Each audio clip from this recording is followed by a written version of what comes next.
Hi, I'm Joe Mullings, and this is The Other Side.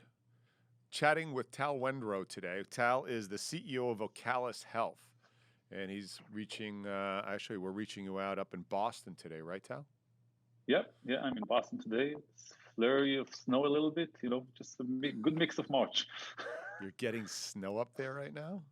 Yep, just not sticking on the ground, but just coating. Yeah. So Tal, as I mentioned, is CEO of Vocalis, and previous to Vocalis Health, he was, and correct me if I'm wrong on this, you were one of the founders of Corindus, which is now a Siemens property, and that was a billion-dollar plus acquisition by Siemens just in the last 6 months. Yep, yep. They closed that, I think, on November, if I remember correctly, and started that in Israel way back 17 years ago with interventional cardiologists, then moved out to Boston. Yeah. Yeah, and that you were employee number 2 or employee number 1. What were you, 4 years old when you started at Tal? I was 3 years old and employee -1. You know how it is. Actually, we, meaning me and my wife supporting me, without paycheck before we even started the company.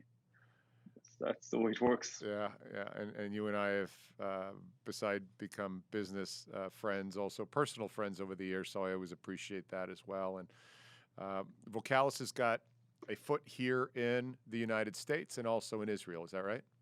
Yep. Our R&D center is in Israel, data science, clinical, founder of the company is in Israel, and I'm starting marketing commercial operation right now in Boston for the last couple of months. Yeah. And what especially got me interested in this is you reached out to me last week when you knew what we were doing with The Other Side and said, hey, Joe, we've joined this fight on this COVID-19 virus. Vocalis Health is got a potential or a study going on right now on diagnosing potentially the virus using voice. And how are you going to do that? So our goal, what we're trying to do, is to find a correlation between the voice and COVID-19. Now, obviously, our technology, just to give background, is we analyze the voice. So we see how you speak or hear how you speak. We don't care about the content, but just the acoustic. And we correlate it by using machine learning and deep learning with medical symptoms, disease, and database. And by that, we unveil vocal biomarker that are algorithm that are correlated, a score that is correlated with your health to some degree. And I think it was a little bit before HIMSS was shut down, right? So we had a brainstorming, everyone starting, you can start feeling the buzz, realizing, hey, it's not just in China, it's actually coming over here. And we kind of like, it's a respiratory disease. We are dealing with respiratories. Our founder is Dr. Hassan, and I think you met him Shady, over Shadi, over a nice white wine in the beach of Israel. In Tel Aviv. Yeah, when you could actually do a hug, right? Not a virtual hug. That's right. That's right. So he's an MD. He diagnosed patients, and by just listening to their voice, and he realized, I wrote code when I was younger. What can I do with that? So he actually left medical practice to try to find that correlation. And the way I think about it, hey, you know exactly when you speak with me, hey, Tal, you don't sound so good today. So we all have that. Our goal is to quantify that in the healthcare and use that as another sensor. Now, with the COVID-19, we're saying, can we help? So that's the first and foremost. Can we help? Because we see the pandemic, we see how crazy it is just hey, we're doing Zoom instead of face-to-face. And to do that, we just need data. So that's the reason we launched a web survey for everyone. And we're also launching in the next couple of days, starting in Israel, then going abroad to the US and others in the hospital. So go to the COVID-19 patients, whether tested positive or negative, right? And just to collect the database with a goal to find some correlation that is unique. And that's a task here, right? If it's not unique, will it help or no? I can get to that later. If it is unique, we think we can help with flattening the curve. Will not be a solution to solve the virus, right? Sure. We The way we think about it is the biggest two challenges that I see today is one, there are not enough tests, right? So how do you triage who has higher risk to get a test? And two, once you tested positive, the hospital only want the really severe cases in the hospital. So how do you manage those symptomatic or asymptomatic cases at home and just see when they deteriorate? And there's a lot of amazing technologies and telehealth and patches and monitoring. We're trying to find a unique correlation to COVID-19 to help those care managers, the telehealth physicians and staff to manage from home. That's what we're trying to do. These Yeah, two things. you had mentioned to me when we were in Tel Aviv just a few months ago, and it was always mind bending to me, and you explain it so succinctly, as the voice is nothing more than a signal carrier. I don't care what they're saying, I don't care what their Yeah. accent is, what their intonation is. It is just a series of signals that we can go ahead and take that signal, and especially to your point, the respiratory side. I mean, that's straight down the middle Mm-hmm. from being able to do a diagnostic. And it's funny. I think we're going to find a lot of quote unquote precursor signals to stay out ahead of this.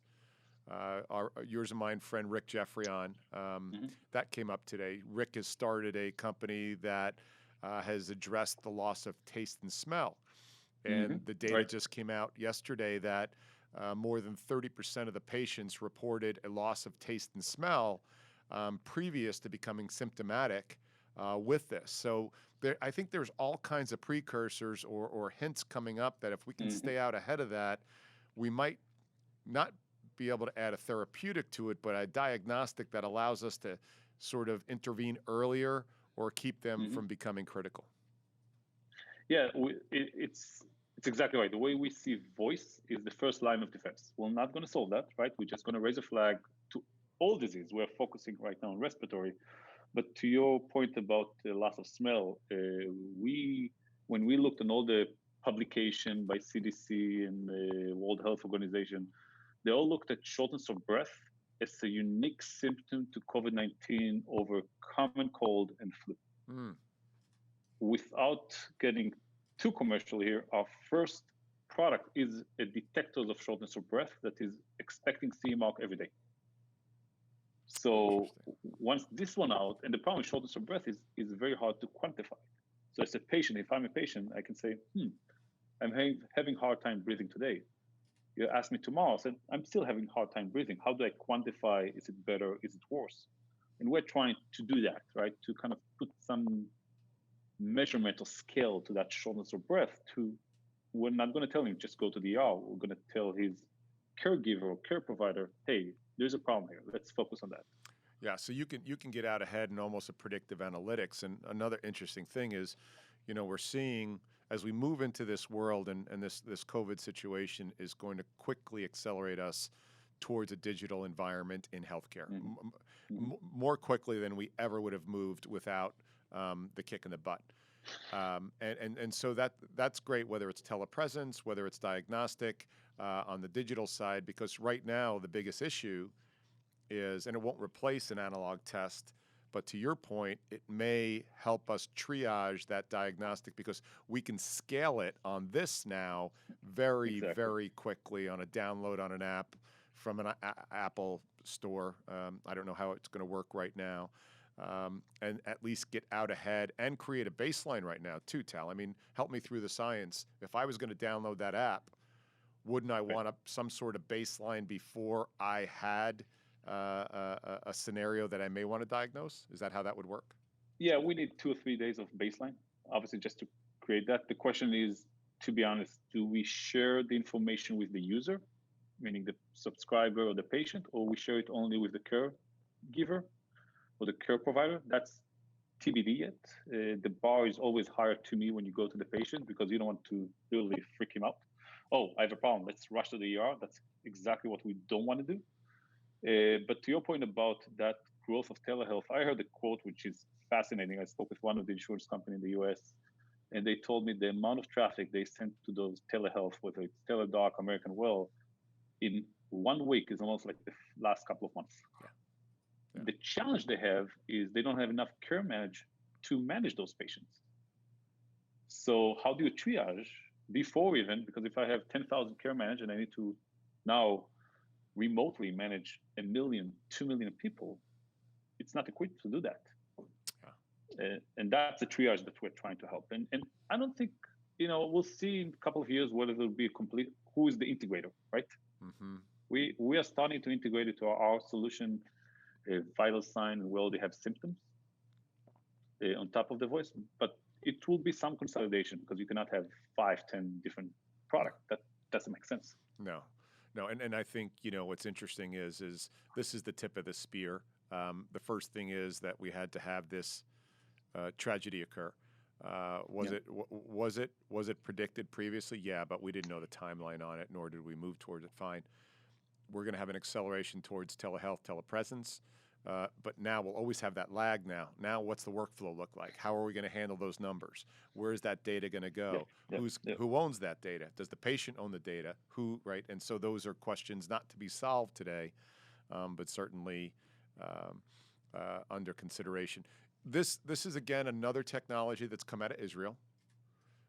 Israel, pound for pound, and its 8 million residents, is, again, pound for pound, leading the way digitally across the world, in my opinion.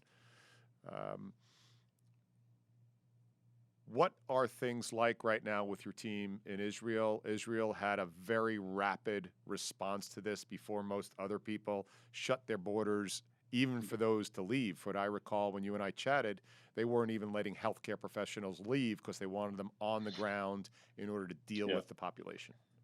Yeah. Again, I'm here, not in Israel, although most of my team is over there. So right now, everyone works from home, right? I think today they actually announced that you actually cannot leave the home unless you go into the grocery store or pharmacy or stuff like that. They're trying to apply social distancing. Whether it's too much or too little, don't know. There's a lot of questions, not getting into politics, about what is the big brother and where is that boundary is, right? Mm-hmm. Whether it's army, whether it's cellular location all the time, but I think they're trying to react fast. Whether that is the solution, honestly, that's above my pay grade. But we're working. Zoom is without getting commercial to Zoom, but Zoom is our best friend.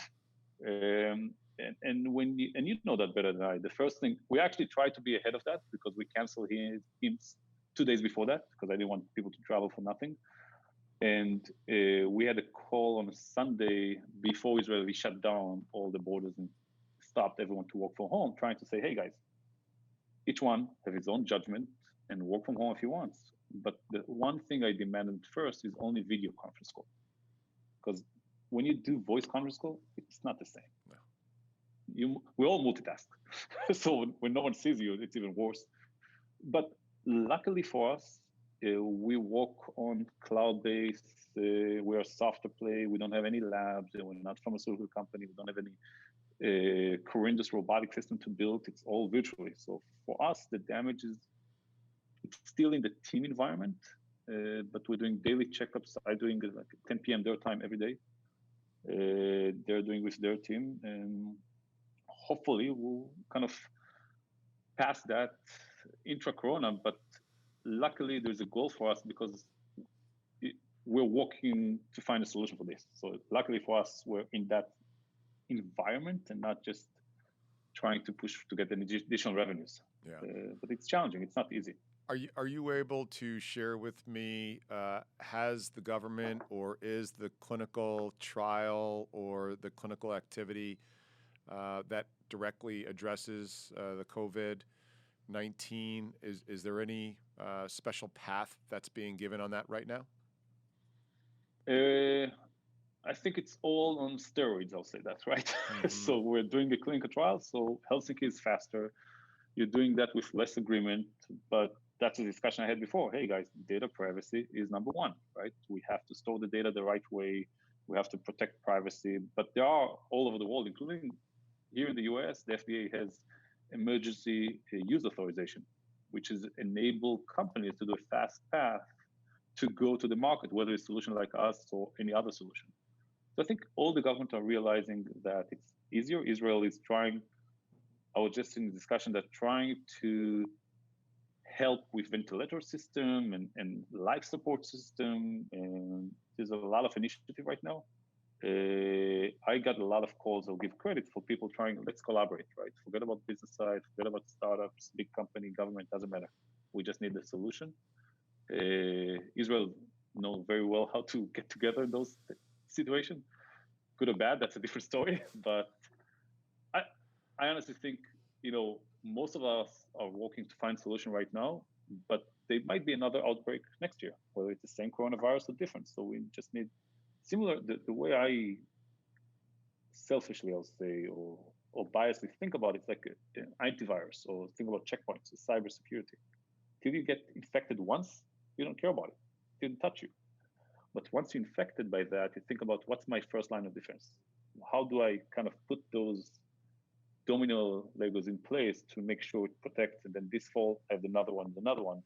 And that's how we see voice, and we're trying to get that first line of defense. Yeah, we always harden a target after it's been attacked. We never harden it until it is attacked. Yeah, and certainly this is a major attack, and hardening this target from a early intervention, diagnostic, even predictive analytics, down to using data on Google on people Googling sore throat, hard to breathe, headache. Right.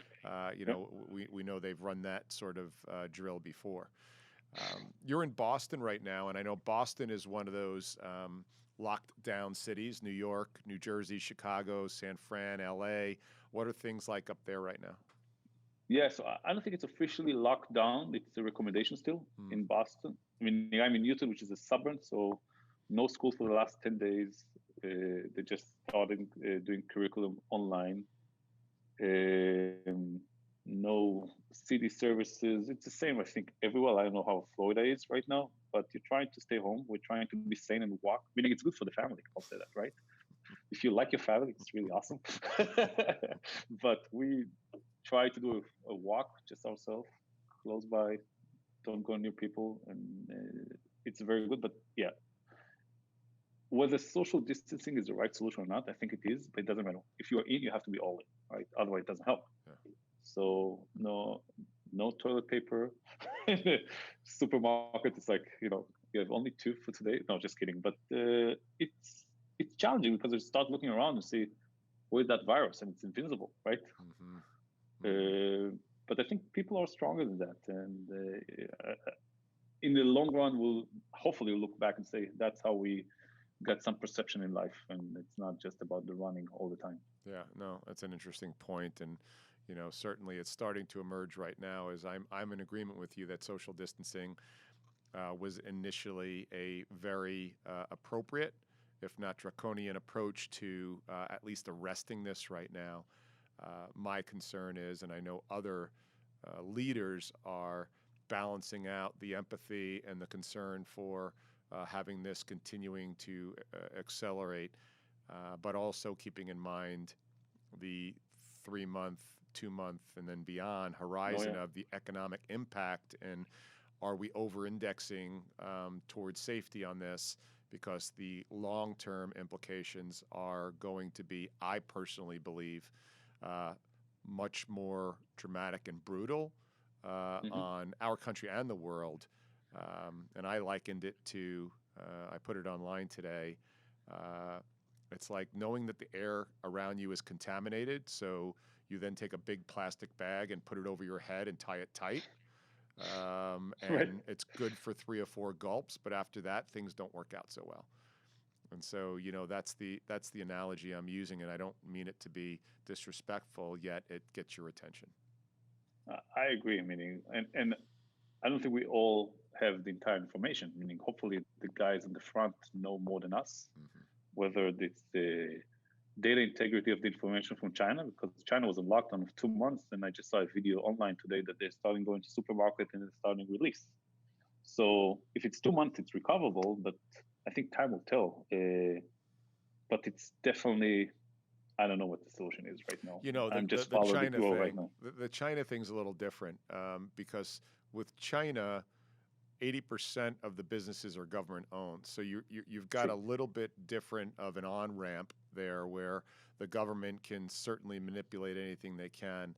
And it's not a consumer society like the U.S. is. 70% of Yeah. our economy is based on consumption and service businesses. And so, the Right. on-ramp there is going to be an entirely different dynamic on the economy as that has to have decisions made. No, it's painful. Meaning, again, luckily for us, we're in pre-revenue company. Our goal was to do pilots this year. So now we're shifting entirely to COVID-19 because no hospital will start a new pilot, obviously, Right. meaning they're not doing any elective surgeries.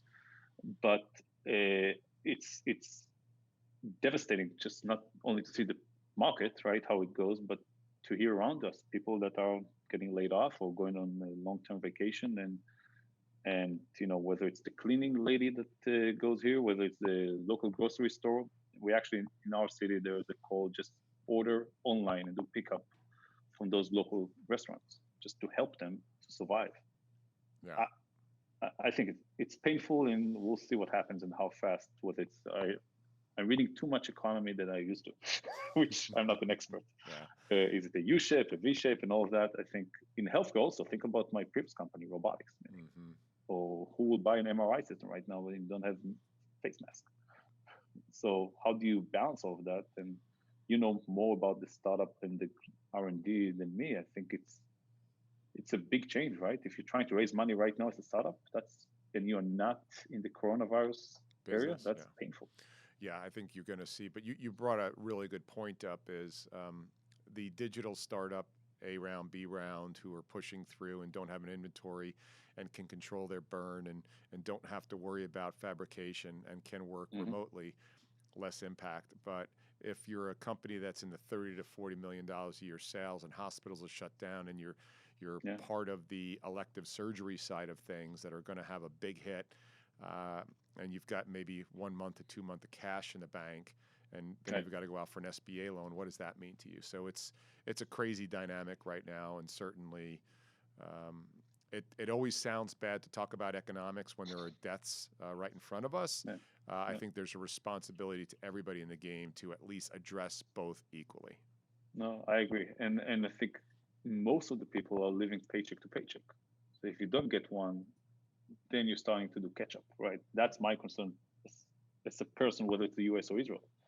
It's if you don't have that rainy day cash, what do you do? Yeah. I wish I had a solution for that. We're trying to help. We'll see. Meaning it will never be black and white. And healthcare is not a science. Although people think healthcare is a science. To me, healthcare is not a direct science like any others. But think about second opinion. What is second opinion? I don't trust you, Dr. Joe. I'll go to Dr. Bill, right? For the opinion I want to hear, and that's a whole nother conversation. Right. So it's all about, to me, how do you give that medical team, the healthcare professional, the right ammunition to be correct most of the time.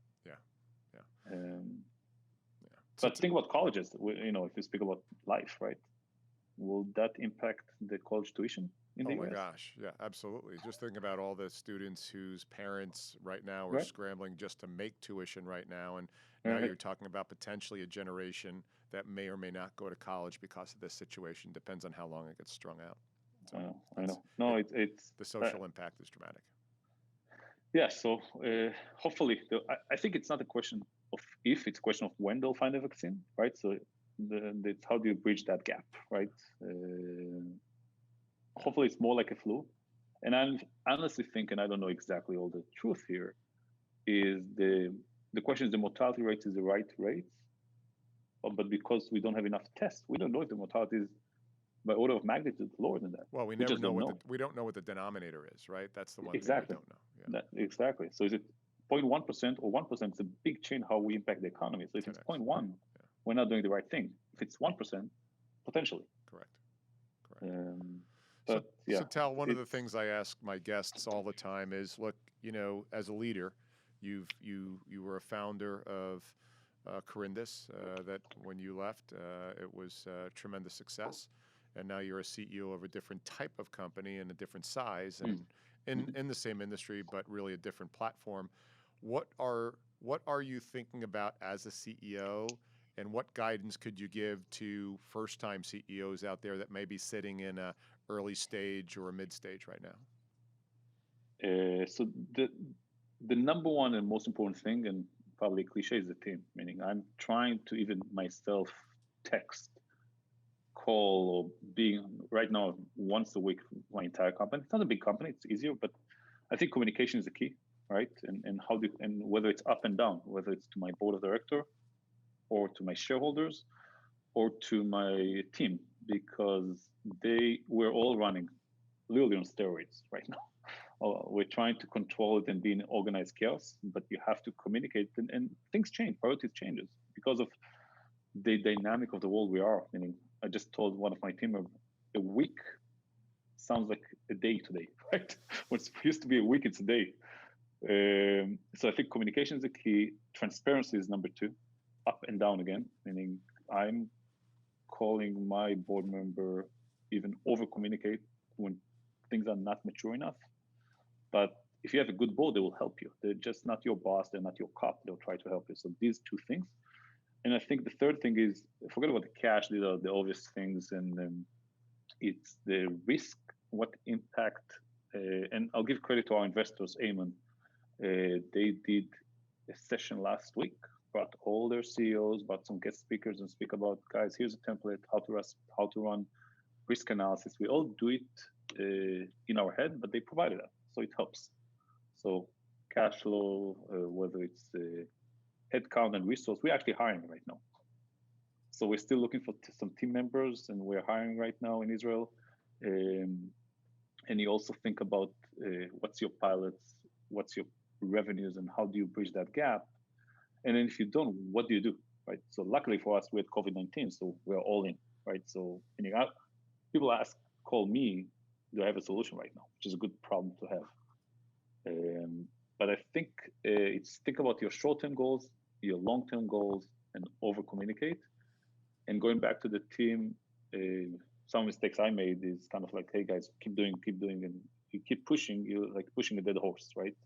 Similar to your analogy of that air solution, right? Mm-hmm. So there's a limit. You have to hear your team, and sometimes take a day off, go. I don't want to hear an email from you. It's hard because your temptations just keep pushing, but you don't want to overburn them, and then you lose that. You told me once, a statement I use all the time, startup is a marathon full of sprints. I use that all the time, which is exactly right. We're in an amazing uphill battle sprint right now, but there's still a long way to go. Yeah. That's great advice, and I appreciate it, Tal. Especially when it's yours, right? Yeah, especially when it's yours. Especially when it's yours. Well, listen, I know you've got things to do. I really appreciate you taking time out from your busy schedule and joining us from Boston. And if I can, I'll reach out to you as this continues to move on. If you have any breaks in news that you can share with us in regards to the solution that Vocalis has got on the table, please let me know, and we would love to share that immediately with the market. No, thanks. That was fun. It's always good to get a step back, right? Or even for me. Yeah. It's like a mentorish for an interview. That's perfect. But no, thanks for the time. Anytime. I'll share any information. Hopefully we have some good news about the progress of the trial, and hopefully we can have some good news, meaning that's the goal. So definitely we'll share that. Agreed. Be well, and I'll chat with you soon. All right, Tal? All right. Thanks, guys. Thanks. This has been Joe Mullings from The Other Side.